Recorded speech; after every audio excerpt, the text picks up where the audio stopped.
Dedicado à música eletrônica e à produção musical, sou seu apresentador e DJ residente Nuta Coquier. E hoje aqui nos nossos estúdios, o Eric Marque vai estar lançando o seu livro da música eletrônica. Boa noite, Eric.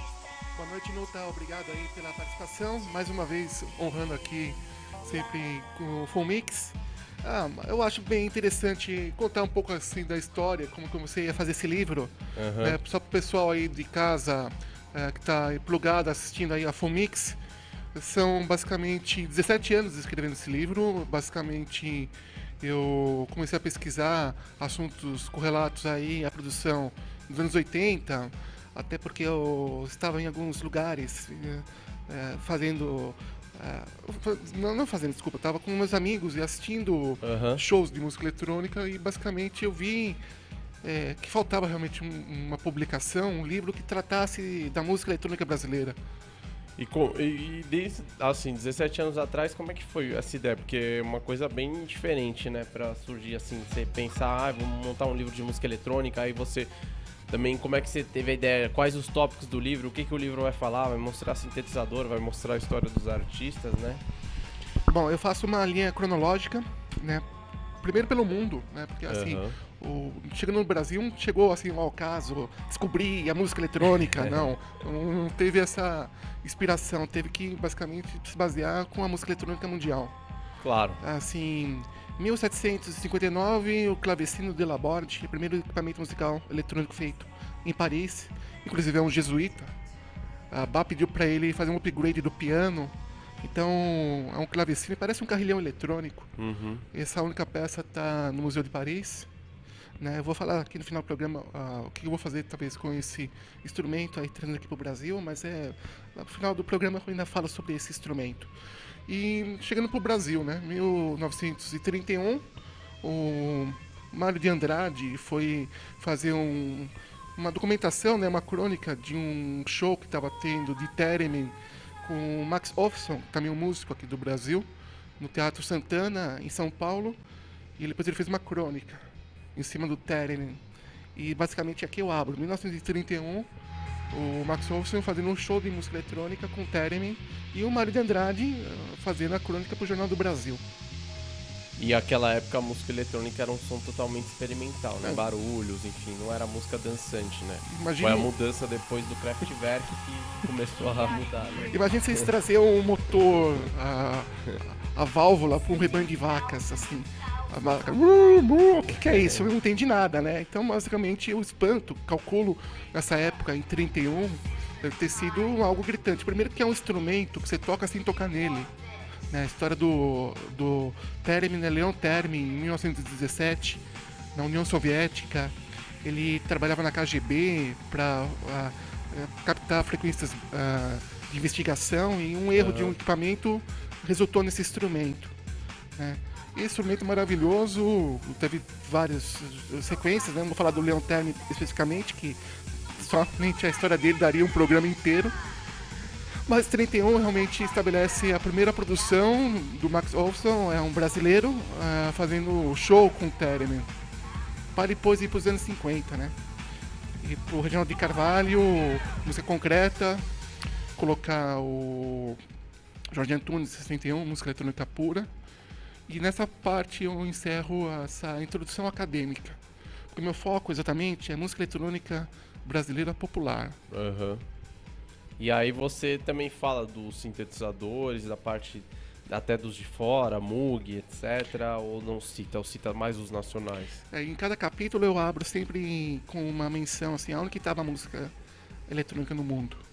Então eu cito dos equipamentos, se for falar dessa década de 50, o que aconteceu antes. Trautonium, Teleharmonium, equipamentos que foram criados com tanta tecnologia, mas realmente eu chamo até essa época a época de ouro, porque era muita investigação, inclusive era do valvulado, Quais que eram os tamanhos desses equipamentos? Porque os modulares já eram gigantes, né? Enormes. Né? Bom, vamos falar. Vamos falar do teleharmônio. O teleharmônio pesava 200 toneladas. Então você imagina. Hoje é um plugin, hoje é um. 200 toneladas, imaginei. Então imagina. Magic Music From Teleharmonium é basicamente um documentário que dá para assistir no YouTube que conta a história desse instrumento. Modulares, até a década de 70, sempre foi inventado. Vamos falar do Warp 2600, 2500. Vou falar hoje, o Eurohack, muita gente não tendo como ter um Warp 2500, 2600, nem o Moog modular, falar, então por que eu não fazer meu próprio modular? Então tem uma categoria internacional de Eurohack, né? Eu monto meu próprio sintetizador modular. Vamos lá, assim. Primeiro a fazer um sintetizador modular como protótipo é o Bill Stolf, em 75. Ele é da USP, ele tem uma cadeira na Faculdade de Elétrica. E ele engenheiro e resolveu fazer em 75 um sintetizador ainda com uma tecnologia chamada EEPROM, de gravação de cartão perfurado, basicamente, para cartão de memória. É assim, muito legal. Na sala dele, lá na USP, tem ele guardado assim, em uma estante. É o primeiro protótipo feito no Brasil de um instrumento modular, um sintetizador modular. Como é que era o som desses instrumentos, assim? O som mesmo? Eu calculo assim, Robert Moog, que popularizou o Mini Moog, né? Colocou quase como fosse um instrumento caseiro, né? Tirou essa ideia de ser muito caro, inclusive dos outros equipamentos anteriores. Eu calculo que o som era próximo dos sintetizadores do Robert Moog. Por uma referência, assim, não tem como... pode ser um som diferente, mas assim, a ideia primordial era mais ou menos reverenciar o Robert Moog. Depois dos analógicos veio os digitais, enfim, e só pra gente introduzir rápido, claro, a gente tá falando do livro, mas assim, que eu acho interessante que agora, uns anos pra cá, os analógicos voltaram muito fortes, né? Todo mundo voltou a fabricar a própria Korg, Roland, enfim, dessas empresas grandes, voltaram e o pessoal tem comprado muito Eurohack também, né? Então tá voltando bastante esse tipo de sintetizador analógico. Não só voltando, nas minhas aulas, eu ensino a montar equipamentos musicais eletrônicos. Esse aqui é um dos instrumentos que eu vou explicar logo mais, parece uma frigideira, mas é um sintetizador de percussão. Então eu já vou falar logo mais dele. No meu livro eu enfatizo bastante essa questão da tecnologia brasileira. Né, assim, que eu também motivo meus alunos e vou assim, abrir talvez para o seu público, realmente voltar a pesquisar, a entender um pouco de eletrônica, a ver que o ambiente que eles estão ali, na sala, no quarto, tem objetos que podem se transformar em instrumentos musicais eletrônicos. E assim, para a pessoa estar fabricando esses instrumentos, ela precisa ter um conhecimento de engenharia, como é que funciona? Não, ele tem que ter pelo menos um conhecimento prévio de eletrônica, saber soldar, saber lidar com a energia, né? Por exemplo, não pode tomar choque, como que manipula o 110, 220. Mas equipamentos normalmente dá para você também em 12 volts, aí você não toma choque. Então dá para montar em vários, por exemplo, uma tecnologia rápida de entender, o Arduino, que é uma placa, você consegue programar essa placa e pode fazer dispositivos acionados pelo Arduino via Prosense, que é uma programação que você faz para o chip do Arduino funcionar. Ou seja, quero que o robô faça um movimento para cima e para baixo, o Arduino já programa esse robô para fazer o movimento. Imagine se fosse luzes do seu show, que você pode programar via Arduino. O Arduino é muito amplo, a sua pesquisa, a sua interatividade. Hoje tem tutoriais pelo mundo inteiro. Tem sites que realmente, se você tem dificuldade em programar, há uma comunidade internacional que te dá todo o apoio para não ficar perdido. Mas assim, esses instrumentos, eles têm um som próximo ao, sei lá, um Moog da vida, por exemplo? Não, aí vai mudando cada um. Não assim, consegue. Não consegue. Vai tendo cada um. Se for falar do Arthur Joly, né? Sim. Os sintetizadores modulares do Arthur Joly. Cada um tem uma característica diferente. O último que ele fabricou agora, inclusive, me chamou muita atenção, que tinha um prato em cima de parece um mini pianinho de cauda, com um monte de sintetizadores, assim, um monte de módulos. Tá. E eu falei, pô, mas ele explicou rapidamente. Aí colocando o disco, eu pego a frequência do disco e transfiro pros módulos. Assim, uma genialidade tremenda de fazer um instrumento como esse. Tem opções infinitas. Né? Não, tem, assim, eu, por exemplo, uma dica, se vocês querem montar agora em casa um instrumento fácil de manipular, só tomar cuidado que vocês podem queimar o Twitter, o HD do computador, vocês abrem o HD, tiram, só deixa ele pelado, somente o disco, o motor que tem embaixo, você pega ele, liga no line-out e roda o disco do HD e vai sair uma frequência. Eu, com essa tecnologia, montei um motor HD Phone, que é um instrumento que também está no meu livro, que é uma instalação sonora interativa, e montei com 12 HDs de computadores. Então você toca literalmente o HD, o som gerado pela carga elétrica fornecida pelo motor do HD. E que som que é? É uma onda, uma onda sonora, né? Porque ele literalmente está só pegando a frequência, né? A carga elétrica que esse motor fornece. Eu estou registrando, captando essa frequência. Não sabe qual frequência que é? Tem que calcular, assim, não tem, porque dependendo da velocidade do HD, ele vai fazendo uma frequência diferente. Quanto mais rápido, vai tendo mais frequências mais agudos. Então, de grave e agudos vão nos extremos, né? Mas é uma frequência que fica linear ou que ela vai variando? Vai variando pela velocidade. Pela velocidade.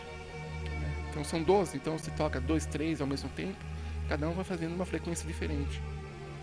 Mas você não consegue transferir igual aos outros sintetizadores para notas musicais, por exemplo? Dá, porque tem um vídeo que está no YouTube, tem 3 amigos tocando, eu com mais 2 amigos, a gente fez uma música. Eu fazia a base interrompendo a velocidade, interrompendo com a mão no disco, e eu fazia basicamente um groove, e os outros tocavam como baixo. Tá. Então, assim, é uma das facilidades, né? Eu acho que assim, é importante para vocês entenderem, o brasileiro tem uma genialidade enorme, eles conseguem improvisar muitas coisas, assim, extrair equipamentos, assim, às vezes do nada, é somente a inspiração, a criatividade ali aflorando, e isso é a vantagem do brasileiro, não desistir nunca, porque a gente é um povo guerreiro, e eu também falei assim, esse instrumento aqui é o Pericast Phone. Fala um pouco desse. Deixa eu falar assim, eu dava já aula, quando eu falava sobre dub music, eu falava que uma das entradas de instrumentos eletrônicos na dub music, na última nota da bateria tinha o snare ou o pulser, que eram instrumentos. O pulser é do Japão, o snare, se não me engano, é dos Estados Unidos. São percussores, sintetizadores de percussão. Ok? Feito na década de 60 e década de 70. Eu falava, pessoal, então vocês podem montar um instrumento como esse em casa. Mas como assim, professor? Não, pega 2 frigideiras, pega um pedal de guitarra, desmonta esse pedal de guitarra, basicamente pega um microfone de contato, coloca aqui embaixo. Então, quando eu bato aqui nessa superfície, eu consigo modular como fosse aqui. O microfone qual seria que você usou?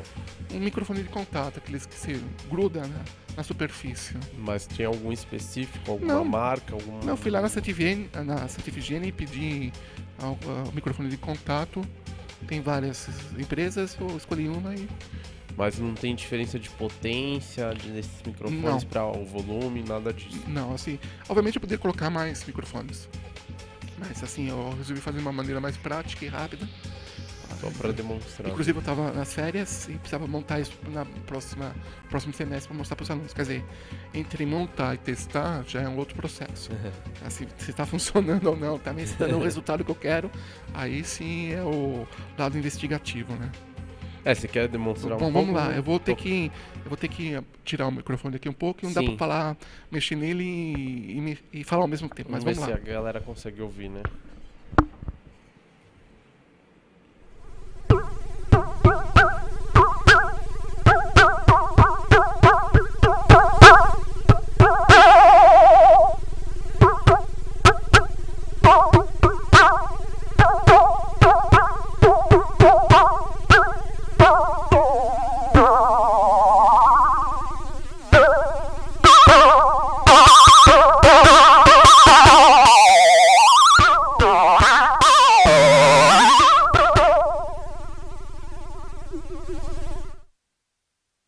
efeitos, né? Bastante Um flanger, som, tem um pedal flanger, de flanger.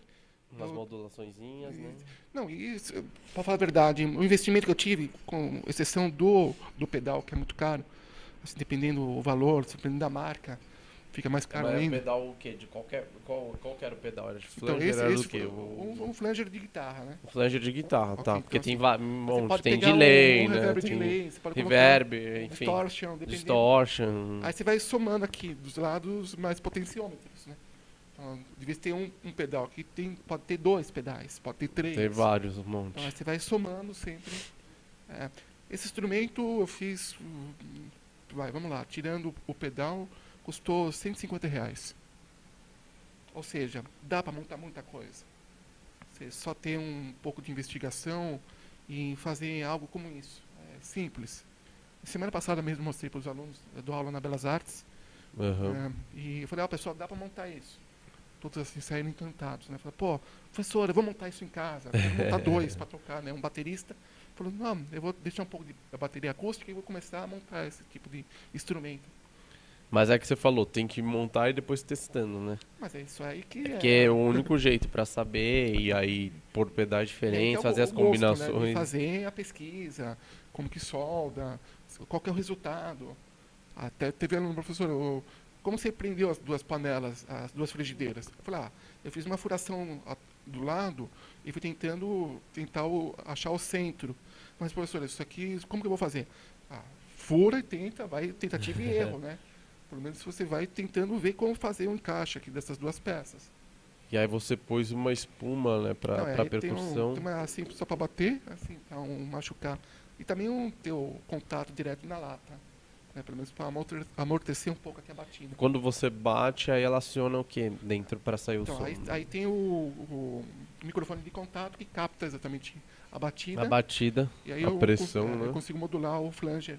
Eu quero aqui o som que está saindo. Que aí você usou ressonância, manual, rate e o dip, né? Porque assim, de acordo com como que eu quero programar a minha sequência, né, o timbre eu consigo mudar assim, aleatoriamente até, para falar a verdade, não tem. E vou testando o som que eu quero fazer. O som resultante, né? O som que esse instrumento vai me dar. Você já utilizou em algum trabalho assim que você conseguiu Assim. ou você não testou isso? Não, assim, eu vou falar pro pessoal, dá pra montar. Eu já até fiz show com ele, Aham. com alguém tocando baixo, com a guitarra, e eu fazendo a percussão em cima, com 2 baquetas. Tá. Ok, então isso já dá esse instrumento é realmente de percussão e dá pra encaixar em qualquer tipo de banda. E aí você pôs também ele ligar na tomada, normal. Assim, Quantos volts? não, então aí o pedal são 12 volts. 12 volts. Eu vou lembrar se é 9 ou 12 volts, acho que É, o 12. 9, o padrão, né? 9 normal, volts. 9. Então é uma fonte, né? Então eu comprei a fonte também de pedal.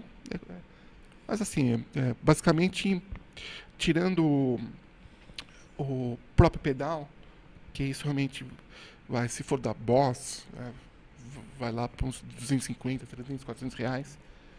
Tome cuidado, realmente, para desmontar esses pedais, porque quando você vai tirar o potenciômetro, né, e colocar nas laterais, você vai ter que mexer com solda. E dependendo, você tirar o potenciômetro que já está grudado, já está soldado na placa, pode queimar a placa. Sim. Aí você perde o pedal. Aí já é. Não. Bom, assim, voltando pro livro. Voltar um pouco pro livro. Tem uma parte que eu me dedico a falar sobre os inventores. Tá. Ok. O Guido Inventores nacionais. Nacionais, porque deve-se privilegiar o esforço, a dedicação, o investimento, né? Também às vezes não é barato. Né? Sim. Ok, se fala do Arthur Joly, né? Quanto que Sim. custa montar um modular do Arthur Joly? O Vinícius Brasil, a V Brasil, que é do Rio de Janeiro, os modulares do Vinícius Brasil, quanto que custa exatamente comprar um modular dele? Que também Ele vende e favorece aí a produção musical eletrônica, não só brasileira como mundial. Mas assim, o sintetizador pode colocar também qualquer tipo de música, não somente para música eletrônica. Sim. Então vai. Aí tem o Ícaro Ferri. O Ícaro Ferri está no meu livro, ele faz plugin. Tá? Uma área agora digital, né? Uma outra veia de entrada assim, de inventores. Sim. Tem Ivan Seiler, que é da Digidrum, uma bateria dos anos 80, também com pads. O Lázaro Bertazzi, que também era um outro concorrente. Uma bateria que tinha nos anos 80, que eu lembro muito bem ainda criança, que era uma bateria quadradinha assim, chamada Slice. Você tocava com o dedo. Uma parte se fazia o terra com o dedo e se batia uma plaquinha de metal. Era um instrumento musical eletrônico barato na época e era uma moda entre a garotada ter esse instrumento. E essas empresas ficou alguma, tirando o Vinícius, né? Assim, tirando o Vinícius, não, aí tem... Que vende mesmo, acho que é ele, né? As grandes, grande público. as grandes empresas que eu consultei, a Yamaha, a Roland, não tem tecnologia brasileira. Sim. É tudo importado lá de fora. Tem a Stomp, que aí tem outras empresas assim, que fazem modulares. Tem uma outra categoria de investidores. Ou seja, tantos protótipos, inventores e até empresas. Que aí são as pessoas realmente que se dedicam, isso tem departamento comercial, administrativo, é uma empresa realmente que faz sintetizadores, equipamentos musicais eletrônicos. Nacionais. Mas assim, qual que foi a principal, sei lá, o inventor que fez uma coisa, tirando o Arthur Joly, né, que fez bastante coisas assim, o Vinícius, enfim, constroem sempre, né? O Dadataki, ele tem uma escola até ali em Pinheiros, ele ensina a fazer circuit bending. É um processo de pegar um brinquedo e quando você aperta um brinquedo e faz um aí ele coloca um potenciômetro, ele modula somente esse barulho do então ele faz desse processo chamado circuit bending, pegar brinquedos e ensina crianças, inclusive, a mexer com esse tipo de tecnologia. O brinquedo virar um sintetizador. Tem muita gente que tem usado também, né, no live com um revólverzinho, né, pra controlar alguma coisa. O Panetone também é que empolgado na cultura do circuit bending. Ele também já faz há muito tempo esse tipo de aula, inclusive nas viradas culturais, né? Normalmente ele fica, por exemplo, no MIS, você chega lá às 10 da noite e fica montando com ele circuit bending, e às 6, às 7 da manhã, no outro dia, você vai pro palco fazer show, que resultou nesse laboratório, mostrando pro público que está ali esperando a apresentação. Então, sempre nas viradas culturais, o Panetone se encarrega em montar esse projeto. É até legal porque vai família. Aí o pai e o filho ficam montando circuit bending. Ele ensina como monta, como que solda. Assim, é uma pessoa muito, assim, muito importante de popularizar a cultura do circuit bending. E assim, quais foram os tópicos principais do livro, assim, que você focou? Tá, uma linha cronológica. Eu encerro em 2017. Inclusive, um dos dados que eu encerro é o Jorge Antunes, lá que eu falei, que é músico eletrônico puro, de 61. Ele agora lançou uma candidatura a presidente do Brasil. Então seria... Óbvio, ele, assim, vamos falar, seria ótimo ter um presidente músico eletrônico. Imagina como que seria a nossa cena com o presidente músico eletrônico, né? Então esse é o último dado que encerra 2017. Mas depois, assim, tem a parte de tecnologia, é uma parte que estão relatados os contatos que eu fiz com fotos. São quase 400 fotos que tem no livro, então tem muita informação visual, inclusive. Tem os estilos musicais eletrônicos, também está na ordem não cronológica, de A a Z. Da alfabética, né? Está na ordem alfabética e depois entre as biografias. Inclusive você está nessa parte, você está em duas partes, né? Vamos virar aqui um pouco o jogo. Primeiro, que me deixa muito honrado, não só como apresentador do Fumix, que você também faz live. Sim. Então a montagem dos lives que você faz, inclusive já tive junto em uma apresentação, a questão de manipular todos esses instrumentos eletrônicos torna você um produtor de música eletrônica brasileiro. Então, assim, não importa se é um equipamento da Roland, da China, não importa a procedência, importa você. Sim, que é claro. brasileiro e está fazendo desse equipamento a extração da sua orientação, da sua alma, o que você está passando com o instrumento. Quer dizer, é uma troca até de duas situações. O instrumento recebe toda a sua informação e tenta traduzir pela sua técnica, pela sua experiência, pelo seu improviso, pela sua criatividade. Ou seja, o Full Mix está relacionado também da história de todos os programas, assim, rapidamente falando, mas assim, tem entradas de vários artigos da Mixmag, DJ Mag, percorre o Harley Seidel do Boom, da Putz Records, aí colocando discos, coletâneas de artistas de música eletrônica aqui do Brasil. São movimentos importantes, né, que estão divulgando, né? Então... Aí vai o Praga Techno lá no Norte e Nordeste, o Undergroove, que é a cena do Norte e Nordeste do país. Tem a cena do Rio, tem a cena de Porto Alegre, tem a cena do Sul, quer dizer, tem cena de Brasília, assim, coletivos, né? Eu tentei abraçar o Brasil todo, mas na medida possível, não chegando em todos os lugares, que é quase impossível. Mas pelo menos tem alguns estados que não deve ter, né? Amazonas, enfim, não, assim, Acre. O Acre tem 3 produções. Uhum. Até um fato interessante de um artista que era um garoto, que ele entrou em contato já faz um bom tempo, contando a sua história. Ele fazia música eletrônica com computador via satélite, porque ele não tem internet. Então, o contato do mundo dele, quer dizer, a internet a cabo, né? Ele só tem conexão via satélite.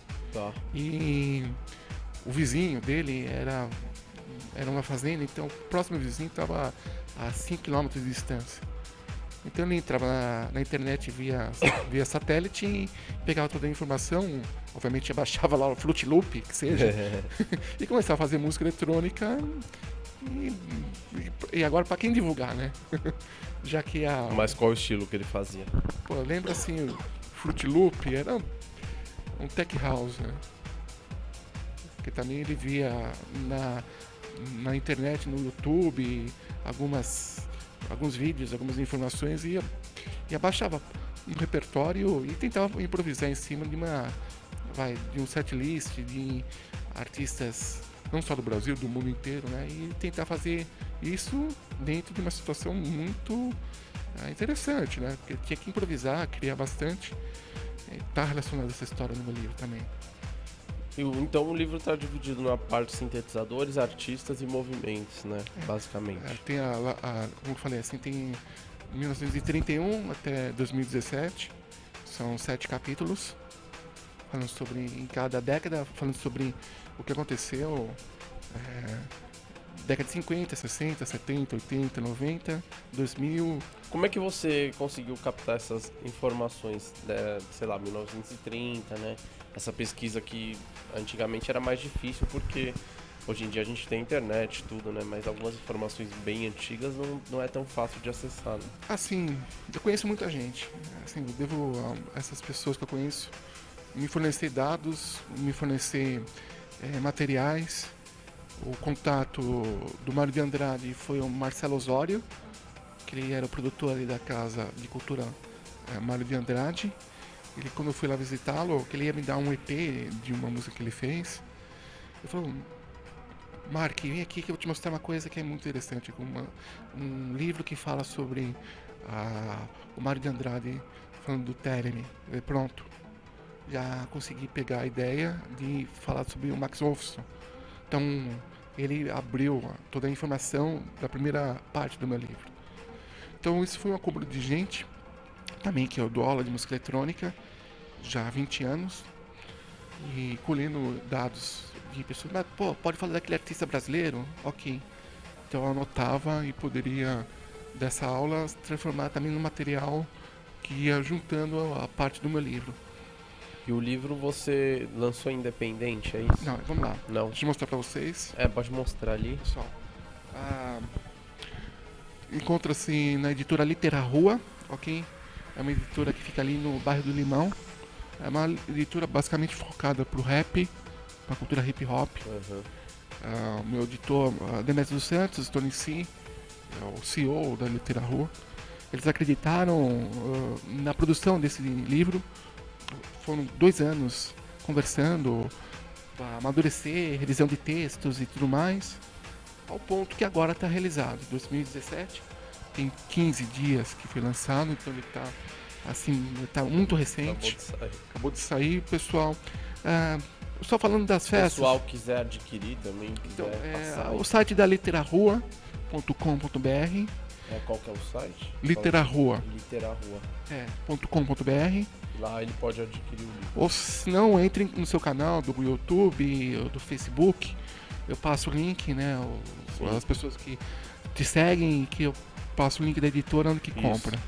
Vamos falar das 2 festas que estamos programando. O primeiro, dia 27 de setembro, vai ser no Centro Universitário Belas Artes, que foi ali na Vila Mariana, em frente da ESPM. Vai ser das 11h30 da manhã às 8 da noite. Meio-dia, toca um aluno que eu dou aula, que ele quer fazer um live. Às 3 horas da tarde, um grupo. E às 6 da noite, já um outro grupo. Então vai ser uma tarde de autógrafos, lançamento. Para ir na Belas Artes, vai ser público externo. Chegando lá, só tem que dar identidade, fazer um cadastro para entrar na Belas Artes e lá poder conversar comigo, conversar com a equipe da Litera Rua, conversar com alguns alunos de música eletrônica que vão estar lá me ajudando. Então, 27 de setembro, é uma quarta-feira, ok? E agora uma outra data é 21 de outubro, das 6 horas até as 21h30, das 9h30 da noite, na Casa das Rosas, ali da Avenida Paulista. Eu convidei um coletivo chamado Coletivo Síntese, que vai trazer 10 artistas de música eletrônica. Então vai ser uma noite focado basicamente em lives de música eletrônica. Vai ter uma participação especial, até lembrando disso, o José Roberto Aguilar, que foi até curador da Casa das Rosas nos anos 90. Ele viu uma aula minha de Theremin, ficou maravilhado, falou: nossa, professor, eu quero comprar esse Theremin, que eu me identifiquei muito com ele, quero fazer performance com o Theremin.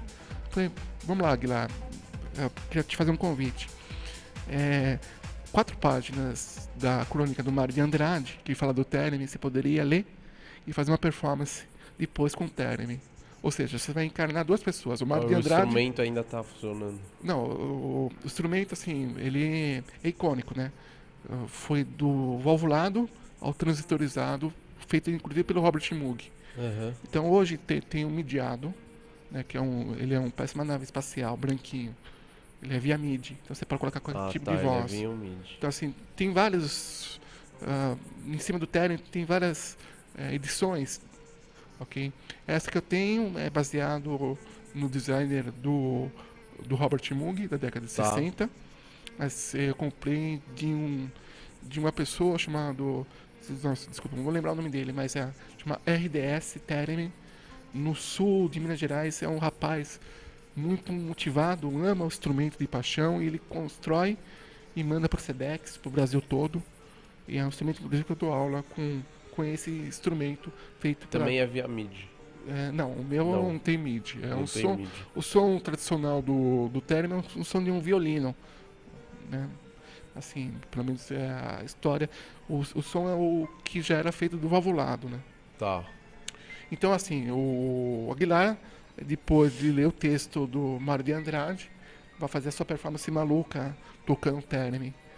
Então, mais tem 10 artistas que vão se reservar em 2 palcos, se apresentando tanto a parte interna da Casa das Rosas e na parte dos jardins, que também vai ter um outro palco. E assim, você fala também no livro sobre a cena eletrônica, os clubes, ou não cita isso? Festas, enfim. Como passagem, vai. Como passagem. Assim, não focando muito, né? Porque o meu livro é focado na produção da música eletrônica brasileira. O resultado que dá nessa produção são shows, são apresentações. Por exemplo, eu cito a Generation, ou a questão da primeira rave feita em São Paulo.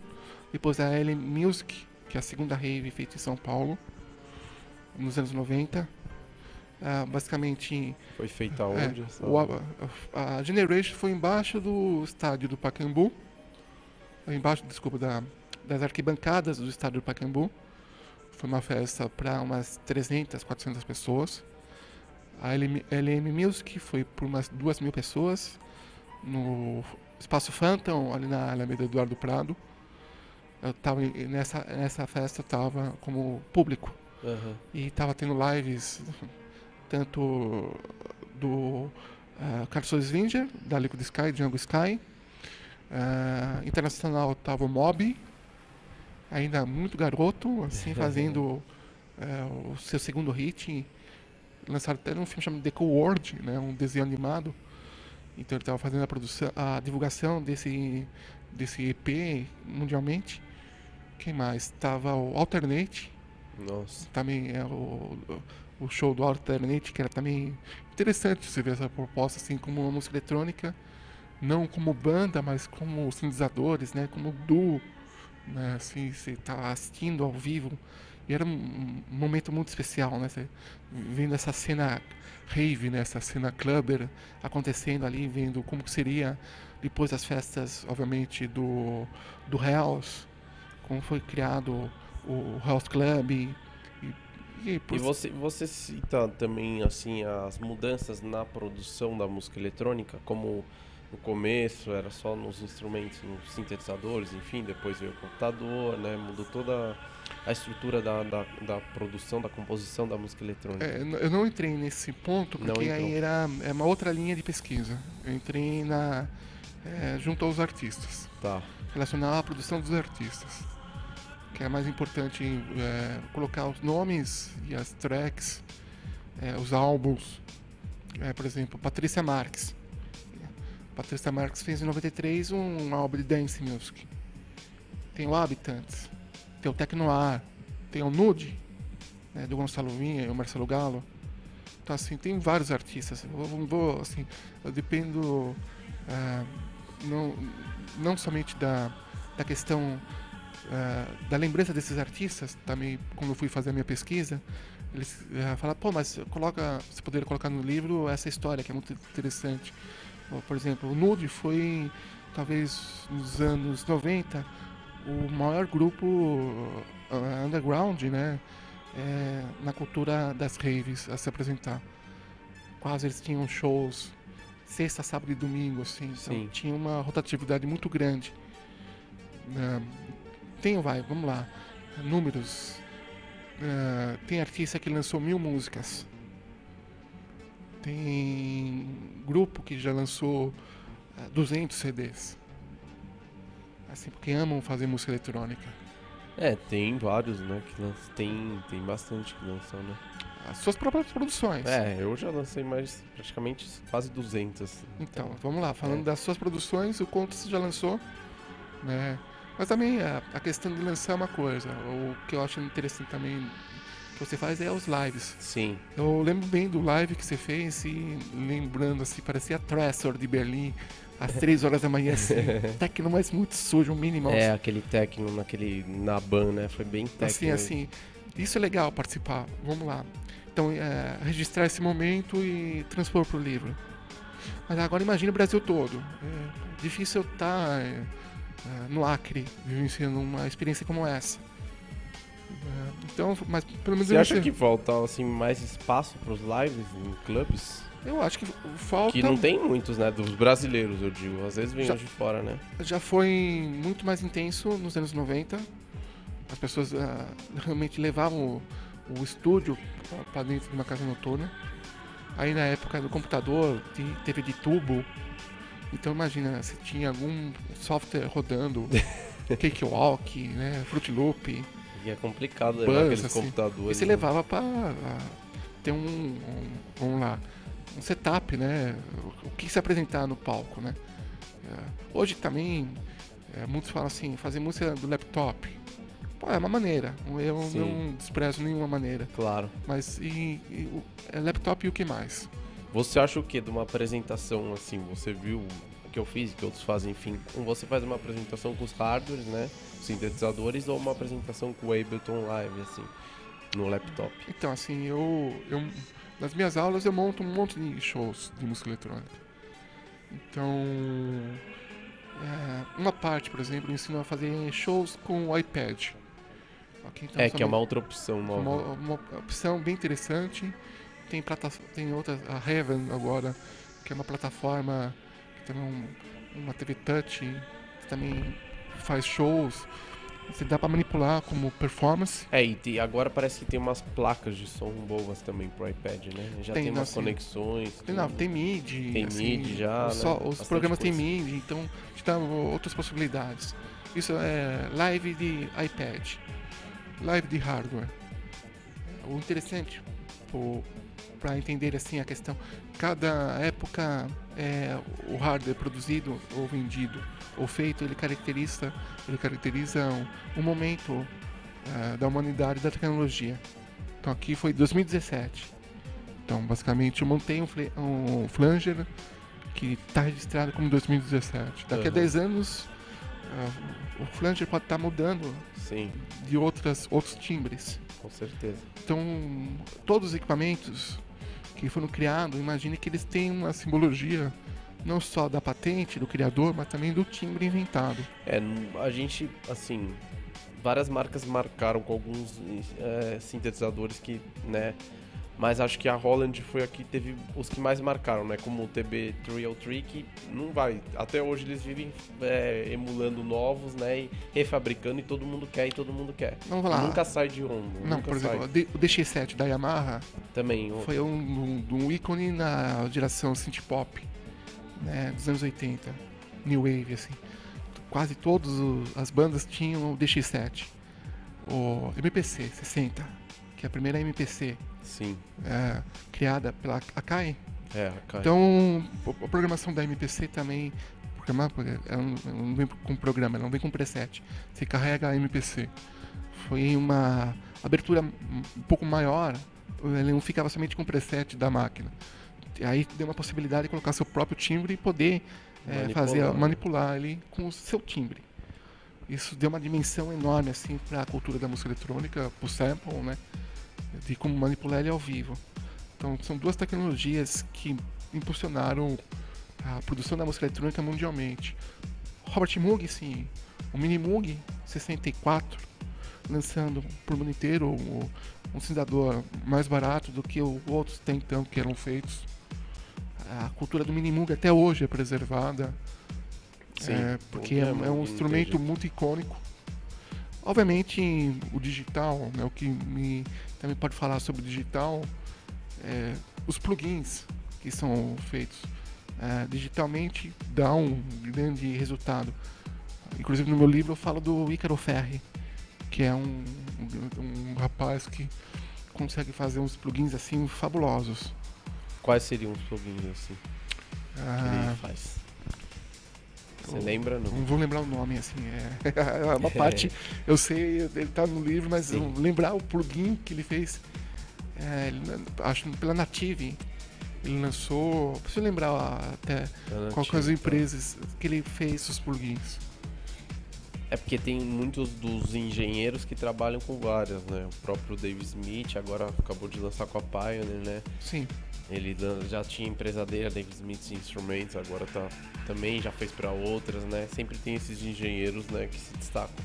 A Ariane Stoff, que é filha do Guido Stoff, que fez o primeiro sintetizador do Brasil, ela fez como tese de mestrado um chat. Depois eu até passo o link do chat e você digita qualquer tecla e sai uma música. Então, qualquer linguagem, você cola um texto e ele vai ler uma música no texto. Então é um aplicativo, é um app. Então, como chat, você pode fazer música em cima de texto. Também tem, né, os aplicativos para telefone também, né, para live, enfim. Aí a performance, né? Por exemplo, você sai do sintetizador modular e vai para o iPad ou para o iPhone. São dispositivos diferentes. Até eu já vi alunos que eu orientei fazendo para montar um show e ele pegando o seu celular e fazendo música no celular. Tem outras coisas que eles têm feito também, que é uma o aplicativo eu tenho um hardware da Korg, por exemplo, e tem um aplicativo no iPad que você controla alguns efeitos, né? Tem rolado direto isso Não, também. aí é aparelhado, né? Assim, eu vou dar vou dar uma deixa pro pessoal, assim, como presente. Vou dar uma patente para eles. Não ainda nenhum software, nenhum programa que compartilhe música no celular. Eu posso estar dentro do metrô e estou com o meu aplicativo. Eu posso pedir para você, sem te conhecer, se quer participar comigo na produção da minha música. Então, na conexão entre uma pessoa que eu não conheço, mas de repente você tem uma melodia e pode fazer compartilhá-lo comigo. Então, imagine qual alcance falando sobre esse aplicativo que pode ser criado. Tá aí para o pessoal fazer de se divertir e criar esse aplicativo. Não tem lançado até agora. Tem muitas opções. Não, né? tem muitas opções, né? Eu ajudo a comunidade musical eletrônica brasileira, eu ajudo dessa forma, né? Algumas partes eu dou, até quer montar isso, monta, faz patente e vai em frente. E esse live do iPad ou é só o iPad que eles estavam usando? Não, assim, Dois iPads. É sempre, porque assim, o pessoal que tem iPad, que tem software no iPad, é uma outra coisa, né? Então eu vejo que os alunos que têm iPad com software, e aí eu monto com o meu o Rebirth, por exemplo, eu tenho no meu iPad e coloco um outro software, com ele a gente faz um bem bolado os dois, né? Tanto também caindo em sync. Aí a gente, em clock a gente consegue sincronizar os dois iPads. Dá pra sincar. Dá pra sincar. Bom, a gente já tá partindo para a parte final do programa. Foi um grande prazer ter o Eric aqui com a gente. Lembrando que ele tá lançando o livro da música eletrônica, se quiser mostrar mais uma vez aí. E quiser deixar os contatos, né, pra galera. Enfim. Eric Mark. Eric com C no final, Mark com KE. Vocês me encontram nas redes sociais, no Twitter, no Instagram, no Facebook. Por favor, vão nesses dois eventos, no dia 27 de setembro, na Belas Artes, 21 de outubro, na Casa das Rosas, que vai ser um encontro memorável, assim. Literalmente memorável, não só pelo lançamento, encontrar 5 gerações que passaram pela música eletrônica brasileira. E só mais um recado rapidamente. Estou montando o Museu da Música Eletrônica Brasileira, que é uma ideia que eu já tinha uns 3 anos atrás. Já criou corpo, já criou estatuto, já está bem compartilhado essa ideia. Já que lancei o livro, agora vou investir no Museu da Música Eletrônica Brasileira. Bacana, bem legal. Então valeu aí o Eric. Semana que vem tem mais Fumix aqui na UTV com o melhor da música eletrônica. Até semana que vem. Tchau. Abraço.